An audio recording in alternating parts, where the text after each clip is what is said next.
घर की शोभा बुजुर्ग से होती है, ये तो आप जानते हैं। जी हाँ, कुछ ऐसे ही कॉन्सेप्ट को लेकर ऐसे ही संस्थापक के पास हम बैठे हैं जो एक खूबसूरत संस्था बुजुर्गों की चौपाल चला रहे हैं। तो चलिए आपको मिलाते हैं तो यहाँ के संस्थापक बुजुर्ग की चौपाल के ये कैसे अपनी संस्था को चला रहे हैं, कैसे लोगों को इन्होंने ज्वाइन किया हुआ है, इनकी उद्देश्य क्या है इस संस्था को चलाने के, और इसको कैसे मैनेज कर रहे हैं, और कितने साल पुराना है और किस उद्देश्य पर ये कार्यरत है, पूरी जानकारी आपको दिखाते हैं। बहुत बहुत स्वागत है हमारे सोच विचार मीडिया में आपका। धन्यवाद मैडम। आप पूरा परिचय हमारे मीडिया को दीजिए। मैं प्रशांत पांडे, बुजुर्गों की चौपाल समाज सेवी युवा संस्था के संस्थापक। आज से लगभग 6 वर्ष पहले जी हम कुछ दोस्तों ने मिलकर एक ऐसी आपस में चर्चा की और ऐसा लगा कि क्यों ना हम सब अलग अलग फील्ड से हैं जरूर, परंतु कुछ बातों को एक दूसरे के क्षेत्र में जाके समझने के बजाय हम आपस में बैठ के चर्चा करें और चर्चा के माध्यम से कुछ चीज़ों को समझने की कोशिश करें। तो कोशिश करने के साथ साथ उस समय जिस दिन हम लोग ये चर्चा कर रहे थे वो दिसंबर का महीना था, और उसके कुछ दिनों बाद न्यू ईयर की अच्छी पार्टी होती है। सबकी प्लानिंग उस समय न्यू ईयर की चल रही थी, और उस समय हमारे मन में एक विचार आया कि क्यों ना हम इसको नए साल में हम यदि किसी पार्टी में जाते हैं और न कभी डांस करते हैं न कभी ड्रिंक लेते कुछ है, तो ऐसे किस तरह से हमको नए वर्ष को मतलब सेलिब्रेट करना चाहिए। और वो बहुत सारे विचारों को डिस्कस करते करते एक चीज़ बनी कि क्यों ना हम हर साल नए जनवरी को 1 जनवरी को इस तरह से कुछ कार्यक्रम करें। परंतु फर्स्ट डे ऐसा रहता है कि हम लोग हिंदू धर्म से हैं, तो फर्स्ट दिन अपने धार्मिक या अपने परिवारों के बीच में रहना चाहिए, या जिसको कार्यक्रम करेंगे तो उनको बुलाओगे तो उनके लिए भी दिक्कत है। तो 2 जनवरी का हम लोग डेट चयन किए। हम लोग के लिए नया साल 2 जनवरी को होगा, और 2 जनवरी को हम लोग एक परिचर्चा के माध्यम से चीज़ों को रखेंगे और डिस्कस करेंगे जी। उस समय सर्वप्रथम बात आई, क्योंकि मैं एक आश्रम से जुड़ा हूँ, तो बुजुर्गों से जो घर में चलती है या समाज में जो चीज़ें होती है, सब चीज़ों को जो हमारे सामने रहता है हम उसी के बारे में ज़्यादा मनन करते हैं जी। तो उस समय बुजुर्गों के बीच में उठना बैठना रहता था, और उसके साथ ही साथ क्या है कि हम बुजुर्गों की बहुत सारी चीज़ों को मैं समझने की कोशिश किया कि अब शहर के लोग हर आश्रम में जाते हैं, बहुत आत्मीय भाव से वहाँ के बुजुर्गों का वंदन करते हैं, उनके साथ केक काटते हैं, उनका चरण स्पर्श करते हैं। बहुत सारी चीज़ें देखने से ऐसा लगता है कि समाज हम कितना स्वच्छ समाज में हम अपने आप को पाते हैं। परंतु सबके मन में इस बात को तो सत्य है कि उतना सरल या उतनी स्वच्छता समाज में नहीं है बुजुर्गों को लेकर। हम जैसे ही किसी आश्रम से या किसी ऐसे सार्वजनिक जगह से निकलते हैं, वापस जब घर में आते हैं तो यथासंभव यथा चीजें वैसे ही पाते हैं जैसे हकीकत है। तो क्यों ना हम उस बात को धीरे धीरे करके हम एक स्थापित करते जाएं, मतलब जो लोग इतने अच्छे तरीके से किसी आश्रम में जाके किसी बुजुर्ग का मान सम्मान कुछ क्षण के लिए कर सकते हैं, तो वो कुछ दिनों के लिए भी तो कर सकते हैं। अब कुछ दिन महीने में और महीने साल में बदला जा सकता है, ऐसा नहीं कि उसकी संभावनाएं नहीं है। परंतु हमारे पास सबसे बड़ा विडंबना यह है कि आप जिसको समझाना चाहते हो, आप और हम एक सभ्य समाज में शिक्षित वर्ग को कैसे समझाएं। तो उसके लिए एक मन में था कि हम परिचर्चा के माध्यम से हम लोग अपने स्थापना दिवस मनाते हैं उसको 2 जनवरी को, उस दिन हम लोग उसका टॉपिक रखें बुजुर्गों के प्रति बदलते युवा सोच। अच्छा। समाज में बुजुर्गों के प्रति बदल रहे युवा सोच, उस पर तरह तरह से चीजों को रखते हैं। अब उसमें एक बहुत अच्छे हमारे बीच में आए थे वक्ता, उन्होंने कहा कि प्रशांत, ये परिचर्चा जब तुम करते हो तो मेरे को आने का मकसद केवल इतना है कि जो व्यक्ति बुजुर्गों के बीच में रहता है और बुजुर्गों की बात करता है, तब उस बात की बारीकियों को समझने का महत्व अलग है। समाज सेवा के क्षेत्र में या बुजुर्गों के लिए काम करते हुए आपको हजारों युवा मिलेंगे, परंतु वो उस माहौल में जाके रहते या उस माहौल में जाके अपने आप को स्थापित करके चीजों को नहीं करते। उसके बाद जब हम परिचर्चा में किसी टॉपिक को रखते हैं, किसी बात को हम जब करते हैं, तो बहुत बड़ा कोई किताबी ज्ञान कभी नहीं करते। जो समाज में और हमारे आसपास जो चीजें बीतती हैं या जो चीज होता है उसको रखते हैं। हर साल 2020 में कुछ चीजें आती हैं। आज से 2 साल पहले एक सुंदर नगर में घटना हुआ था उन्नयन का, जो गोद लेने के बाद वो अपने ही माता पिता को अपने ही घर में जाके उसको मार के उसको अंदर दफना दिए, तो वो घटना हमारे ठीक परिचर्चा के 1 महीने पहले की थी। उस पर हम बहुत अच्छे से विश्लेषण किए कि कहाँ गलत कहाँ सही, और ऐसा मेरा मत ये है कि किसी एक घटना को समाज का दर्पण बोलना गलत है जी। हर जगह अलग अलग चीजें आती है जाती है। उसके बाद चौपाल दूसरे वर्ष में गया, तीसरे वर्ष में गया, और उसमें हर बार एक नया चीज हम लाते गए। और शुरू से उसमें भूमिका में बोले या इसका उद्देश्य बोले केवल एक ही लाइन पे है कि हर घर में बुजुर्गों को यथासंभव सम्मान मिलना चाहिए। हम मंच में या किसी अच्छे प्लेटफॉर्म पे या किसी संस्था का चीजों पे तो हम बड़ी बड़ी बातें करते हैं कि और उसको देखने से ऐसा लगता है कि भाई समाज में जरूरत ही नहीं है बुजुर्गों से संबंधित किसी प्रकार से वक्तव्य को बोलने की, परंतु हमको सबको पता है कि हकीकत कहाँ पे है। साथ ही साथ एक चीज और आपको समाज में देखने को मिला कि पहले और अब में हर समय तो बदल रहा है, समय के साथ जीवन शैली बदल रही है, जीवन शैली के साथ साथ बच्चों में और बुजुर्गों में जो गैपिंग है वो बढ़ रहा है। लेकिन पहले के बच्चे और अब के बच्चों में एक बहुत अंतर है, और वह यह है कि यदि हम उसको अच्छे से सेट कर दें या अच्छे से व्यवस्थित कर दें तो बहुत अच्छा रिजल्ट आ सकता है। यदि हम उसको उदाहरण के रूप में देखें तो पहले के युवा ऐसे थे जहाँ 70-80 के दशकों में वो युवाओं का रुझान सत्यनारायण कथा हो गया या रामायण हो गया, धार्मिक को नहीं था, परंतु आज के युवा उस चीज का विश्लेषण करते हैं। सत्यनारायण जैसे कथा होता है तो उसको ध्यान से पढ़ते मतलब समझते हैं, सुनते हैं और उनको याद रहता है। तो आप खुद वो सोचिए कि पहले के युवा में वो परिपक्वता नहीं थी, आज के युवा में है। उसमें हल्का सा हम पॉलिश करें तो हम अच्छा सा एक आध्यात्मिक समाज, आधुनिक समाज को एक अच्छे दिशा में ले जाके स्थापित कर सकते हैं, और समाज अच्छा होगा तो स्वाभाविक है बुजुर्ग तो अच्छे होंगे। बुजुर्ग की चौपाल, और आपने जो टैगलाइन लिया है उसके बारे में पूरे विस्तार से बताइए कि बुजुर्ग की चौपाल ही आपने नाम क्यों दिया है इसको? बुजुर्ग का शब्द ही सुनने से हमको ये लगता है कि कुछ सुलझे हुए लोग। अच्छा। हमारे चौपाल में जो व्यक्ति हैं उसमें 2-3 नाम मैं आपको बता देता हूँ। एक में हमारी पद्मा शर्मा जी है जो कोपलवानी की डायरेक्टर है, जो उसकी संस्थापिका है, और वो सर्वप्रथम छत्तीसगढ़ में दिव्यांगों की क्षेत्र में काम करती है। उसके साथ साथ स्कूल से लेके कॉलेज तक उसके पास व्यवस्था है, हॉस्टल से लेके सारी चीजों का, और साथ ही साथ वो साइन लैंग्वेज को जितना बखूबी अच्छे तरीके से पेश करती किसी चीज में, उसमें उनको महारत हासिल है। उसके बाद हमारा दूसरा मेंबर है जो अभी वर्तमान में रवि गढ़पाले जी है, जो कर्मचारी अनियमित कर्मचारी संघ है उसका अध्यक्ष है। तो कुछ लोग इस तरह से भी हैं, कुछ अलग अलग संगठन में अच्छे प्रतिष्ठित स्थान पे हैं, कुछ राजनीति में है, कुछ सोशल में है। अब ये सब अलग अलग क्षेत्रों में होने के बाद जब हम सब लोग एक साथ मिलकर किसी चीज का निर्णय करते हैं या किसी चीज के बारे में सोचते हैं, निसंदेह उसमें विश्लेषण करके हम निर्णायक भूमिका में आते हैं। इसलिए उसका नाम रखे हैं कि बुजुर्गों की चौपाल। बुजुर्ग मतलब ये नहीं कि आप 60 साल के बाद के ही बुजुर्ग के आपस में बैठे हैं। बुजुर्ग मतलब सुलझे हुए लोग।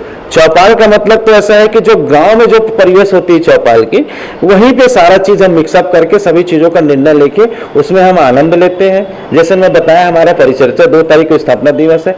एक तो प्रकार से सोशल कार्यक्रम है, हम सोशल के लिए एक मैसेज दे रहे हैं, परंतु साथ ही साथ हमारे लिए हमारे न्यू ईयर का पार्टी है।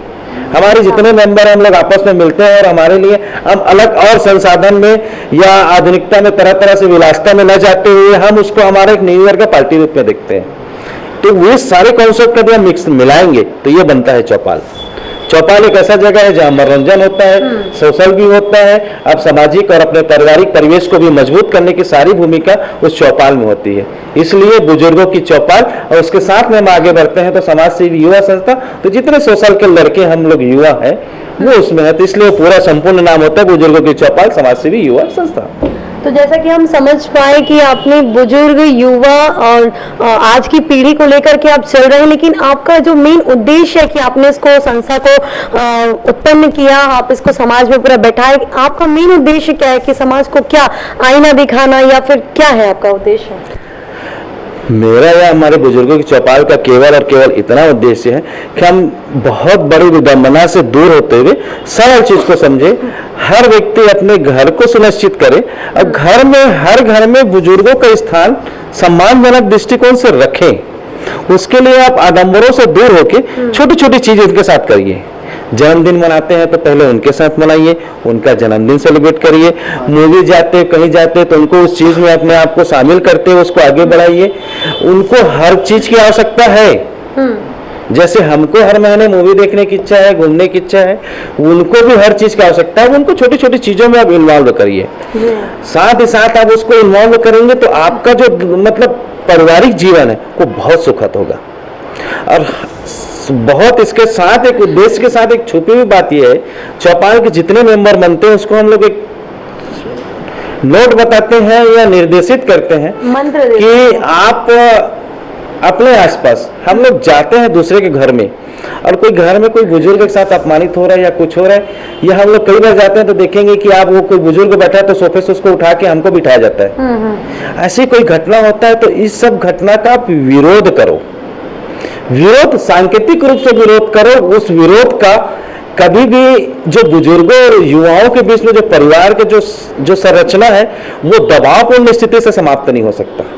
आपका विरोध किसी प्रेशर में ना हो, सांकेतिक हो।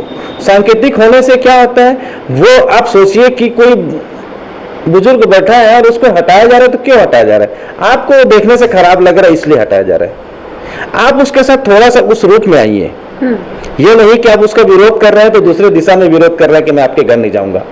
सांकेतिक विरोध होना चाहिए। उस विरोध से होगा ये कि अगले बार आप जब जाओगे उसके घर तो वो जो आपका मित्र है या जो आपका पड़ोसी है वो उस बुजुर्ग को वहां से हटाएगा नहीं हटाएगा। क्योंकि आपको बुरा नहीं लग रहा है वो। और इससे आप केवल और केवल एक चीज कर सकते हो कि किसी दूसरे के घर में जाके उस बुजुर्ग को आपकी वजह से एक सम्मान मिला। कुछ क्षण के लिए सही परंतु मिला, और कुछ अच्छा करने के लिए आप उसके योगदान होते हो तो इससे बड़ा ईश्वर का आपके ऊपर आशीर्वाद और कुछ नहीं हो सकता। आज की युवा पीढ़ी जो है मतलब समय नहीं देना चाहती, बुजुर्ग के पास बैठना नहीं चाहती, बातचीत नहीं करना चाहती, टाइम स्पेंड नहीं करना चाहती, तो ऐसे युवा पीढ़ी को, ऐसे जनरेशन को आप क्या मैसेज देना चाहते हैं? उसके लिए मैडम आपको एक ही चीज बताऊंगा, जैसे हम सोशल मीडिया आज एक ड्रग एडिक्ट जैसा हो गया कि हर व्यक्ति सोशल मीडिया में लिप्त हो चुका है। परंतु एक चीज सोचिए, किसी भी चीज को अत्यधिक करने से आपको क्या मिलेगा? टेंशन मिलेगा। टेंशन के साथ मानसिक में इतना आपको प्रेशर हो जाएगा और बाकी चीजों से उस चीज से आप उबते जाओगे। किसी भी चीज में अत्यधिक होने से उबते जाओगे। और आप जैसे बोल रहे हैं ना कि बुजुर्गों के साथ लोग समय बिताना नहीं चाहते, निश्चित तौर पे युवाओं में तो वो बात है। एक जनरेशन का एक गैप समझिए। मान लो आज जो छोटे स्तर के बच्चे, मतलब निम्न मान के चले 10 साल 12 साल के जो बच्चे हैं, ये अपने दादा दादी से बहुत कनेक्ट है। एक दौर जरूर चला जो बुजुर्गों से अलगाववाद की या अलग नीति पे चले, लेकिन अभी जो नई जनरेशन है जो 10 साल के बच्चे मान के चले, वो सभी बच्चे या आज के जो जनरेशन में जो बच्चे जो आ रहे हैं वो अपने दादा दादी से बहुत कनेक्ट है। तो हम ये नहीं बोल सकते कि वो समय बिताना नहीं चाहते। एक दौर चला 70 से 80 और 80 से 90 के दशक के जो बच्चे थे वो थोड़ा सा अलगाव था, जिसका परिणाम अभी हम चल रहे हैं, आप और हम इस दौर पे हैं। परंतु हमारे बच्चे ऐसे नहीं है। क्यों? क्योंकि वो सोशल मीडिया में इतना घुस चुके हैं कि उससे तुरंत ऊब चुके हैं। और हम जब थे तो उस समय सोशल मीडिया आया नहीं था और आज हमको उसमें बहुत सारा चीज संभावनाएं दिखती हैं। परंतु आज के बच्चे उब चुके हैं कंप्यूटर से, सोशल से, इंटरनेट से। अब उनके बाद तो उनको लगता ही है कि वो अपने बुजुर्ग से या अपने परिवार में कनेक्ट हो। अच्छा फीलिंग लाने के लिए वो बच्चे उस दिशा में है। बस हमको जरूरत है थोड़ी सी वो सब करने की। आज समाज में इतना घरों घर में झगड़ा हो रहा है, तो बस आप कुछ ऐसे मैसेज दीजिए यहाँ से बुजुर्ग की चौपाल के एक बैनर तले आप मैसेज दीजिए कि कैसे शांति स्थापित की जाए, कि झगड़ा न्यायालय तक ना जाए, घर के घर ही समाप्त हो जाए और बुजुर्ग की बात माने, समझे और उनके राय को मान के आगे चले। इसके बारे में आप क्या कहना चाहेंगे? ये तो विषम समस्या है और विषम परिस्थितियों से हम समाज के सभी लोग गुजर रहे हैं। अभी कोरोना काल जब आया तो जिंदगी में एक ठहराव आया जी। और उस ठहराव से हम बहुत कुछ समझने की कोशिश की। हम स्पीड में चल रहे थे, परंतु अब ये कोरोना काल के बाद हम बारीक चीजों को समझने की कोशिश की। अब न्याय प्रक्रिया की समस्या या न्याय में किसी चीज में विवाद को लेकर जाना, तो जब जाओगे तो आप उस चीज को, ऐसा कोई अधिवक्ता या ऐसा कोई वकील नहीं मिलेगा आपको जो आपको ये सजेस्ट नहीं करेगा कि इस चीज को आप अपने अंदर में ही समाप्त कर लो। वो इसलिए उनका ऐसा है कि कभी भी किसी चीज में आप न्यायिक प्रक्रिया में जाओगे या छोटे छोटे विवाद को इस स्तर पे लेके जाओगे तो उसका परिणाम स्वरूप यह है कि आपका जीवन का जो बहुमूल्य समय है वो तो नष्ट होता ही होता है, साथ ही साथ क्या हो जाता है, फालतू के केसेस कोर्ट में इतने हो जाते हैं, तो जो जरूरतमंद जिनको जो केस फास्ट ट्रैक में चलनी चाहिए उसके लिए हमको फास्ट ट्रैक के तरह तरह से चीजों के लिए हमको आंदोलन करना पड़ता है या चीजें करना पड़ता है। छोटी छोटी बातों को हम लेकर न्यायालय चले जाते हैं, ये छोटी छोटी पारिवारिक विवाद को लेकर न्यायालय चले जाते हैं, वो नहीं होना चाहिए, वो हमारी अपनी समझदारी है। अब जैसे अपन एक छोटी सी बात करें तो विदेश में या अन्य देशों में और हमारे भारत में एक बहुत विचित्र विडंबना है कि हमको बताना पड़ता है कि आप ऐसा करिए। ये लाइन में नहीं बोलूं, लेकिन एक चीज सभी लोग हकीकत में इस चीज से अवगत है कि शासन जब किसी चीज को लाती है तो उस चीज के बारे में बताने के लिए उससे 10 गुना ज्यादा खर्चा करना पड़ता है उसको। जैसे वैक्सीनेशन लगाने के लिए भी इतना अवेयरनेस कार्यक्रम चल रहा है, तो जो पैसा खर्चा हो रहा है वो हमारा और आपका और इस देश का हो रहा है। वैसे ही यदि हम न्यायालय प्रक्रिया में जाओगे तो आपका एक छोटा सा विवाद का एक फाइल आपके जैसे करोड़ों लोगों का करोड़ों फाइल। इससे क्या होता है, तरह तरह से जो घटनाएं होती हैं वो फास्ट ट्रैक में नहीं चल सकती, इसीलिए लोग बोलते हैं कि न्यायिक प्रक्रिया अच्छा नहीं चल रहा है। तो वो वहां पे व्यवस्था को हम स्वयं बिगाड़ रहे हैं। व्यवस्था को सुधारें और आपस में सामंजस्य की स्थिति रखें। परिवार में तो छोटी छोटी बात होगी, और जब तक यदि परिवार में छोटी छोटी बात होगी भी नहीं तो परिवार कैसे कहलाएगा। जी। अभी कुछ दिनों से अभी लगभग 1 अक्टूबर अंतर्राष्ट्रीय बुजुर्ग दिवस के दिन हम लोग नारी चौपाल का गठन किए हैं। नारी चौपाल बोलने से ऐसा है कि जो समाज में अच्छे सुलझे हुए महिलाएं हैं उनको शोषण तो करना है। नारी तो आज समाज की अभिन्न हिस्सा में से है और वो हर जगह अपनी कदम को बखूबी रखते जा रही है। कहने का मतलब यह है कि उनको एक अच्छा समूह बना के चीजों को जहां जहां बिगड़ रहा है उसको सुधारा जाए। उसके चलते हम कुछ कुछ चीजें करना भी आरंभ किए हैं, कुछ चीजें हो भी गई। और अभी आगामी 3 जनवरी को 2 जनवरी को हमारा स्थापना दिवस होगा। 3 जनवरी को हम लोग एक भागवत पुराण के बारे में सोचे हैं, और वो भागवत भी हम लोग इसलिए विचार में आया कि कोरोना काल में ऐसे बहुत अनगिनत लोगों की मौत हुई है। अच्छे शिक्षित परिवार के लोग या सभ्य सक्षम परिवार के लोग तो अपने घर के पुण्य जो आत्मा खत्म हो उसके शांति के लिए तरह तरह से मोक्ष विधि विधान करेंगे, परंतु ऐसे निम्न स्तर में या फिर गरीब परिस्थिति में ऐसे बहुत सारी परिस्थिति में लोग हैं जिनकी यहाँ डेथ हुई है, और वो 1-2 नहीं हजारों की संख्या में हुई है। तो हमारे मन में आपस में चर्चा हुआ, तो उसमें निर्णय ये लिया गया कि हम क्यों ना ऐसे जितने मृत आत्मा है किसी क्षेत्र का वहां पे एक सुनिश्चित करें, स्थान सुनिश्चित करके उन सभी मृत आत्मा को शांति के लिए हम एक भागवत पुराण करें। तो 3 जनवरी से हमारा 7 दिवसीय भागवत पुराण हो रहा है। पश्चिम में साइंस करोड़ ऑडिटोरियम के आसपास हम लोग उस जगह को बहुत जल्दी तय करेंगे, और तय करने के बाद जितने भी वहाँ पे कोरोना काल में खत्म हुए सबके मूर्ति को स्थापित करके, है ना, 7 दिनों के लिए मस्त उसके परिवार से किसी 1 या 2 को जैसा उनका यथासंभव उनके घर के मेंबर हो उनके लिए एक व्यवस्था बना के संपूर्ण रूप से 7 दिवसीय भागवत कराएंगे, जो हमारी नारी चौपाल बुजुर्ग चौपाल एक महिला विंग है उसके द्वारा होगा। साथ ही साथ आप जैसे बोले कि बुजुर्गों को दिवाली हमारे ओर से उपहार, तो बुजुर्गों के लिए हम बहुत अच्छा चीज सोचे हैं। जल्द ही कुछ होने पर हम लोग ये करेंगे कि कहीं पिकनिक स्पॉट या किसी गार्डन पे दिवाली पे हम लोग, जैसे कोरोना से जस्ट पहले गोगैया करके एक जादूगर आया था शांता किज में, तो उस समय हम लोग एक शो को पूरा बुजुर्गों के लिए फ्री किए थे। वैसे ही अभी कोरोना में 2 साल तो हम लोग ये सब चीजें नहीं कर पाए, परंतु इस साल कुछ संभावनाएं हैं, शासन के निर्णय अनुरूप करेंगे। तो उसमें कुछ ना कुछ मैं पहले ही बताया कि हम केवल खुशियां बांटने के काम करते हैं, और खुशियां बांटने में उसमें कड़ी ये रहेगा कि हम कहीं ना कहीं कुछ बुजुर्गों को एक ऐसा एक व्यवस्था बनाएंगे, चाहे गार्डन हो या कहीं मॉल हो, जो उनको अच्छा लगे और अच्छा फील आए, और उनके साथ हमारे जितने मेंबर हैं और उनके परिवार के लोग और कुछ बुजुर्ग अच्छे से पिकनिक जैसा हम इंजॉय करेंगे। यही हमारे ओर से बुजुर्गों की चौपाल की ओर से बुजुर्गों के लिए दिवाली का उपहार होगा, और सभी बुजुर्गों के आशीर्वाद के साथ हमारा बुजुर्ग। बात है स्वाभिमान की, बात है आम इंसान की, बात है असहनीय अपमान की, क्योंकि अब बात है अपनों के सम्मान की। हम है सोच विचार मीडिया, सोच आपकी, नजरें हमारी।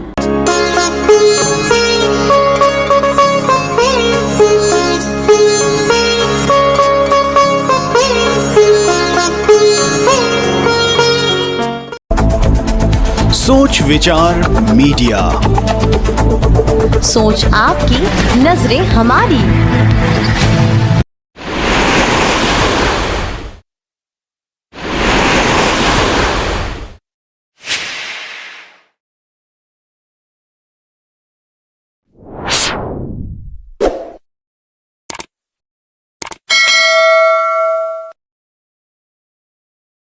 की चौपाल चल रहा है।